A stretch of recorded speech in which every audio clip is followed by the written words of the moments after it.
Okay, so here are the really tall heirloom variety of marigold I grew this year.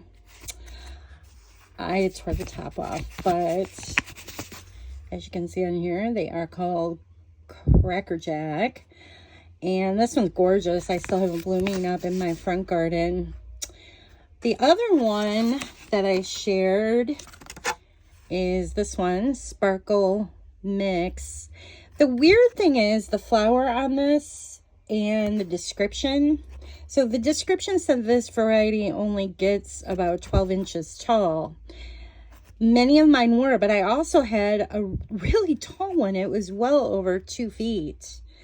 And it had these blooms on it. So I'm not quite sure what that was about.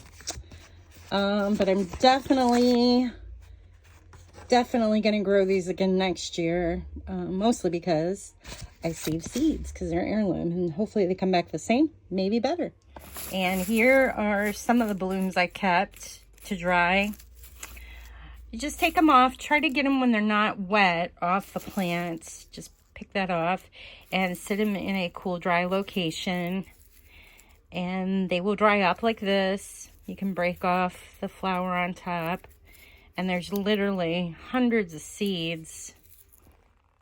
Look in here. Literally. Hundreds of seeds in these. And those I take and put in a dry container where they'll stay airtight, dry, for when I start them again next year or share them, because I have like a billion here. I just call this one the tall marigold variety. Like I said, the description on the original seed pack was very different than what I actually got off this one plant, and I was careful just to pick the blooms off this variety with all the different colored marigold blooms that got well over 2 feet tall. So we'll see. Maybe it was just a fluke. Maybe these will come back like that one did. Who knows? So I also saved the short variety as well. And these are about ready. This is like a rainy day project. And here's a few more of the tall. I just put them in a nice container like that, or so they can air out, get nice and dry. Lots of seeds. And this would be fun. Now this one is not an heirloom. This was another seed I started. This one is called Mission. In fact, I still have the tag for that one. It's so pretty. Here it is. Yeah, Mission Giant Yellow.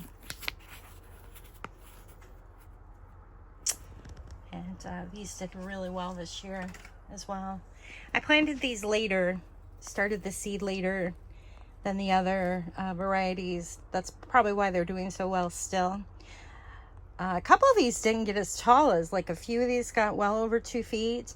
But a few of mine stayed kind of short, but they're in mostly shaded area, and they're still putting out a bloom, so that's kind of cool. I moved this container in to protect it from the frost. I'm really hoping these peppers, this is my Puma pepper, I really hope these start turning orangey red for ripe. Hopefully they'll do just fine in here the next week or so. This is my unheated greenhouse. And here's what I have left that I didn't pull out yet. These are the shorter variety. And I just don't have the heart to pull them out because they are always loaded with bees. It's still pretty chilly this morning. That's probably why the bees aren't on them yet. But look how well they're doing in the cool temperature. These seeds I started a while back in, way back in April, late April, May.